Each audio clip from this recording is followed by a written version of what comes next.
पंतजलि के बाद योग पर अगर गहरा कोई भी दृष्टि रखता हो तो महर्षि अरविंद का था। महर्षि अरविंद के पहले योग जो था वो समाज से निर्वासित जिंदगी जी रहा था। वह गुफा, कंदरा, जंगल में अपना जीवन बिता रहा था।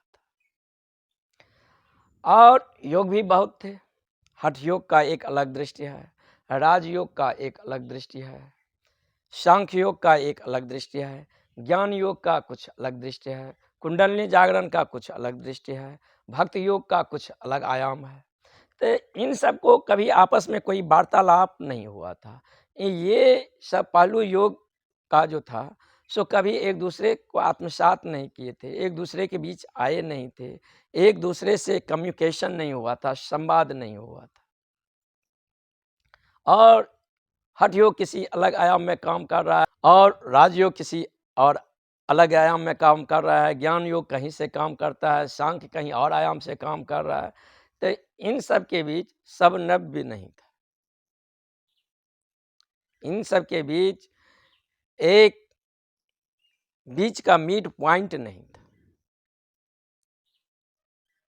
अब हठ योग शरीर को ध्यान में रखकर साधना पूरा कर रहा है, तो एक सीमा तक हठ योग काम करेगा, क्योंकि हठ योग का मानता है, क्योंकि जब वो कुंडलिनी फोर्स, वाइटल एनर्जी शरीर में जगता है तो वह इतना तापग्रस्त ऊर्जा है, इतना उसका इलेक्ट्रिसिटी है, जो कि सामान्य जो शरीर है जिस हालत में, उस हालत में वो शरीर उसको बर्दाश्त ही नहीं कर सकता। तो वो जो तापग्रस्त ऊर्जा जब जग जाए, वो जो इलेक्ट्रिसिटी जब बॉडी पैदा होता है, तो उसको शरीर कैसे आत्मसात करे, उसके लिए शरीर को पहले से तैयार करता है। लेकिन हठ योग के माध्यम से हम शरीर से ऊपर छलांग नहीं ले सकते। राजयोग मन से शुरू करता है और जो है सो मन से कैसे पार हुआ जा सकता है, इस पर उनकी पूरी दृष्टि है। सांख्य योग यह है किसी और आयाम से शुरू करता है, भक्त योग किन्हीं और आयाम से शुरू करता है। लेकिन ये सब जो योग के दृष्टि था, पहलू था देखने समझने का, ये अधूरा था, क्योंकि मनुष्य शरीर ही नहीं है, मनुष्य मन भी है। अब मनुष्य मन ही नहीं है, मनुष्य भाव भी है। अब मनुष्य भाव भी नहीं है, मनुष्य चेतना भी है। तो एक साथ हम सभी का सम्मिश्रण है।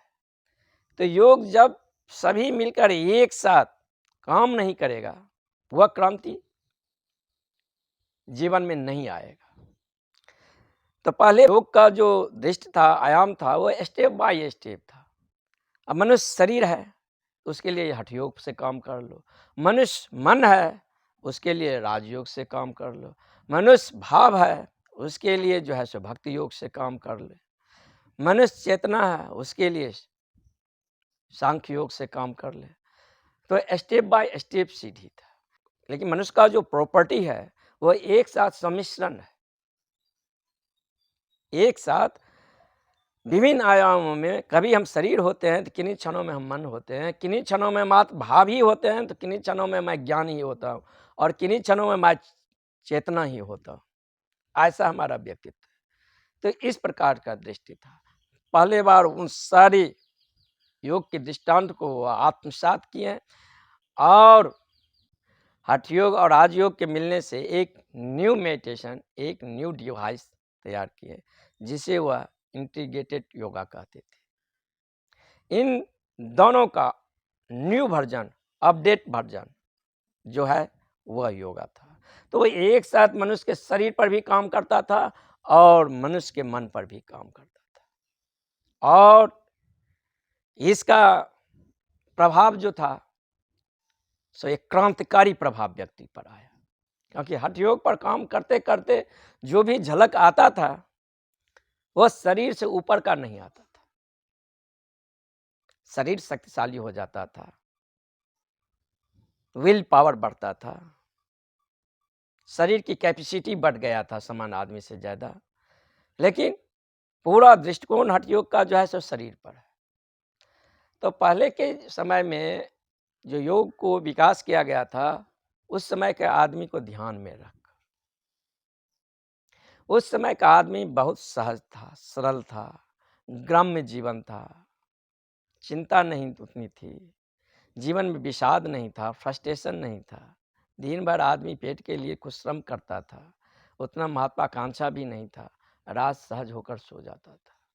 तो उनको जो डिवाइस था मेडिटेशन को छोटी-छोटी विधियों के द्वारा उनके जीवन में जो है शांति को कैसे उपलब्ध हुआ जा सकता है, वो हो जाते थे। और धैर्य था, पैसेंस था। उनको ज़रूरी नहीं था जो कि आज किए तो अभी हो जाए। वह जो योग का दृष्टि था, वो जन्मों का था। इस जन्म किए, अगले जन्म किए, 5 जन्म में हो जाए, 10 जन्म में हो जाए, कोई बात नहीं, उनके लिए जल्दी था। तो वो जो यात्रा था, तो वह ऐसी यात्रा था जैसे बैलगाड़ी से कोई दिल्ली जा रहे हो।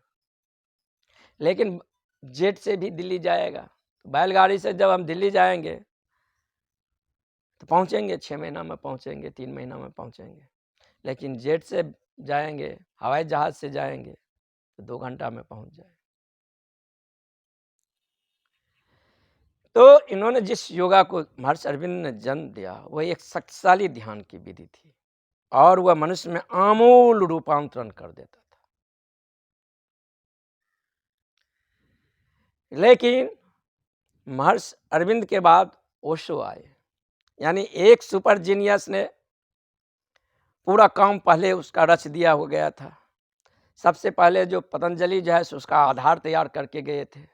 उसके बाद महर्षि अरविंद आए, वह उसका बुनियाद को, मकान को, ढांचा को ऊपर उठाए और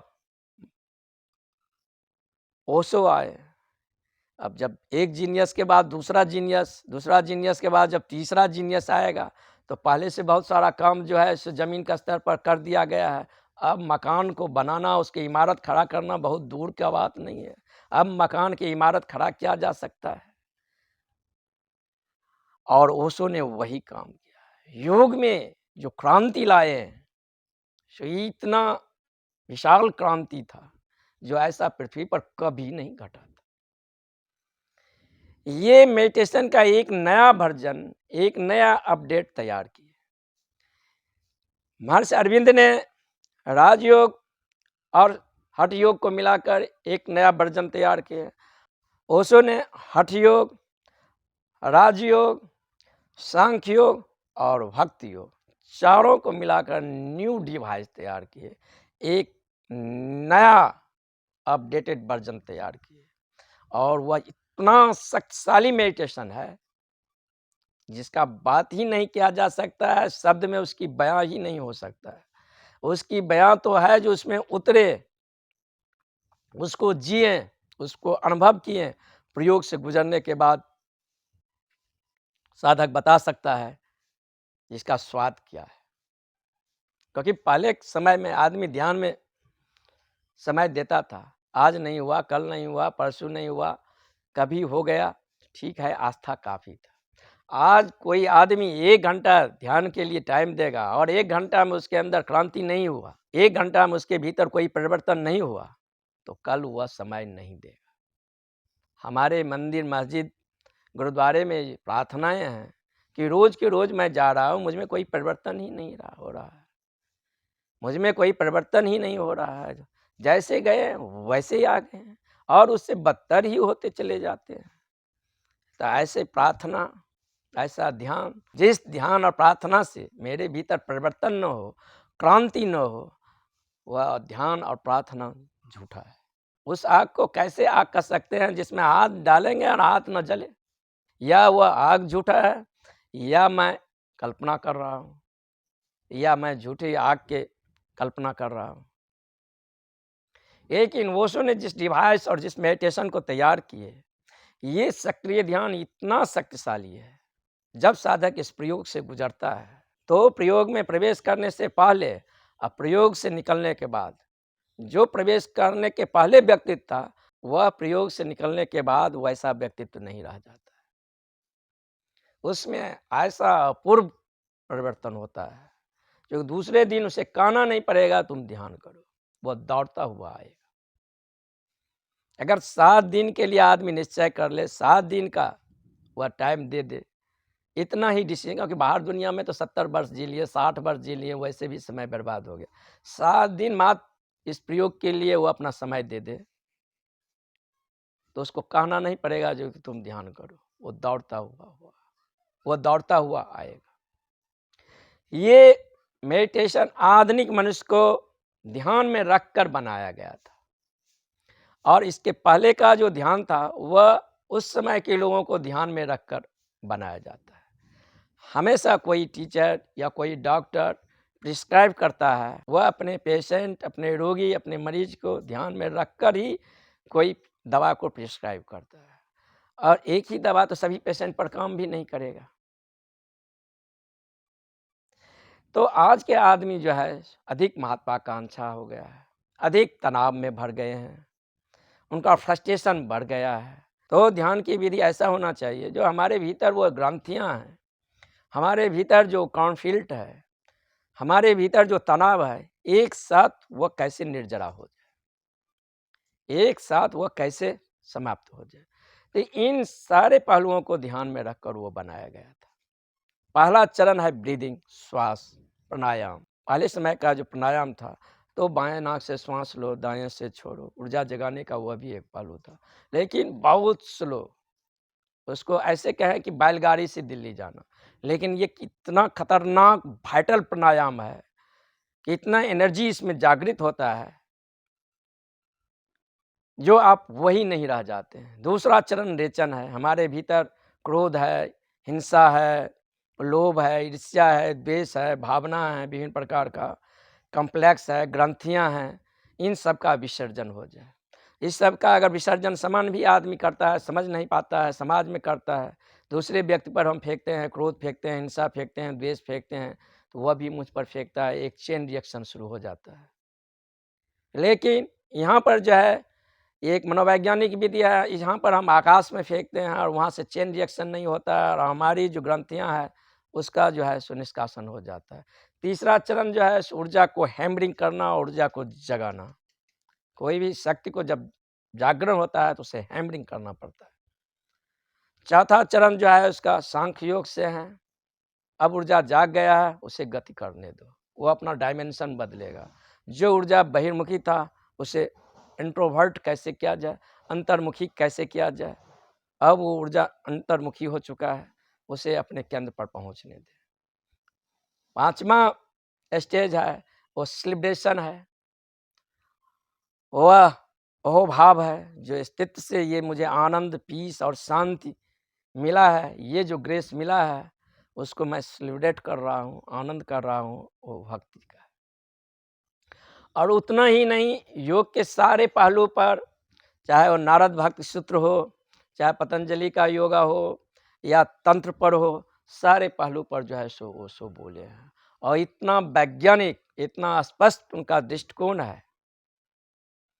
तो एक साथ मनुष्य को शरीर का, मन का, विचार का, बुद्धि का, सारे पहलू को ख्याल में रखकर कैसे मनुष्य के भीतर मल्टी डायमेंशन प्रतिभा का विकसित किया जाए, उन सारे पहलू पर जो है सो काम किए, उन सारे आयाम में वो विस्तार से जो है सो चर्चा किए हैं। और जो योग सदियों से एक निर्वासित जिंदगी जीने के लिए मजबूर था समाज से बाहर, वो योग को घर घर तक पहुंचा दिए। अब वास्तव में कोई चीज है, या योग हो, या मनुष्य के लिए कोई दिया हो जो मनुष्य के जीवन में रोशनी दिखा सके, तो वो दिया मनुष्य के आसपास नहीं है, वो दूर गुफा कंदराओं में अपना जीवन जी रहा है। तो फिर उस दिया का होना न होना क्या बात है। तो उस योग को हर एक मनुष्य के पास, हर एक घर में, घर घर तक उसको पहुंचा दिए हैं। और कैसे हम उस पर काम करेंगे, कैसे अपनी ज़िंदगी के 24 घंटा में से 2 घंटा निकाल कर देंगे, क्योंकि 22 घंटा आप संसार में बिल्कुल अपने जीवन को जिए, लेकिन 1 घंटा सुबह, 1 घंटा शाम अगर जीवन को ध्यान के लिए देते हैं, तो मरने समय वहीं जीवन को छोड़कर नहीं जाएंगे जहां जन्म के समय आप पाए थे। क्योंकि 2 घटना जीवन का बुनियादी है, एक जन्म, एक मृत्यु। जन्म तो मेरा हो चुका है, जन्म के साथ मैं कुछ नहीं अब कर सकता हूँ, लेकिन मृत्यु के साथ मैं कुछ कर सकता हूँ। और मृत्यु पर जब मैं कुछ काम करूँगा तो दूसरा जो उसका छोर पुनः जन्म आने वाला है, वो अनिवार्य रूपेण बदल जाएगा। तो जीवन में भोजन भी जरूरी है, वस्त्र भी जरूरी है, शिक्षा भी जरूरी है, और ध्यान भी जरूरी है। तो एक साथ इनका मल्टी ख्याल है, कैसे एक बहुमुखी प्रतिभा को विकास किया जाए, मनुष्य में वो प्रतिभा का वो धार कैसा दिया जाए, जो एक कृष्ण में है, जो एक बुद्ध में है, एक महावीर में है, एक अरविंद में है, एक ओशो में है। वह भी मेरे ही समान एक मनुष्य थे, लेकिन जब उनके भीतर वो सत्य प्रकट हुआ, तो हमारे सामने लगता है जो कि एक विराट प्रतिभा खड़ा हो गया। क्या मनुष्य की इतनी कैपेसिटी है? क्या हर एक मनुष्य की ये संभावना है? और हर एक मनुष्य की ये संभावना है, और परमात्मा ने ये संभावना मेरे भीतर बना कर भेजा है। अंतर इतना ही है, मैं अपनी संभावनाओं में नहीं झांक रहा हूँ। अंतर इतना ही है कि मैं अपनी संभावनाओं में झांक ही नहीं रहा हूँ। और ये सारे महापुरुष कह रहे हैं कि तुम अपने संभावनाओं में थोड़ा सा झांकने की कोशिश करो, तुम में उतनी ही सामर्थ्य है जो एक बुद्ध में है, एक कृष्ण में है, एक राम में है। अंतर इतना ही है, उसने अपने प्रतिभा का उपयोग किए, उसने अपने सामर्थ्य को जगा है, हम नहीं जगा रहे। उसके लिए हम योग के शरण में आए हैं। योग मेरे जीवन की सारी समस्याओं को समाधान करता है। समस्या कोई भी हो, समाधान एक है, योग। वह मास्टर की है, उसे कहें कि चाबियों के चाबी है। समस्या कोई भी होगा, वो किसी भी समस्या को ध्यान जो है, किसी भी ताले को जो है मास्टर की खोल देता है। आज इतना ही, फिर नेक्स्ट एपिसोड में हम आगे ध्यान की चर्चा करेंगे। प्रणाम।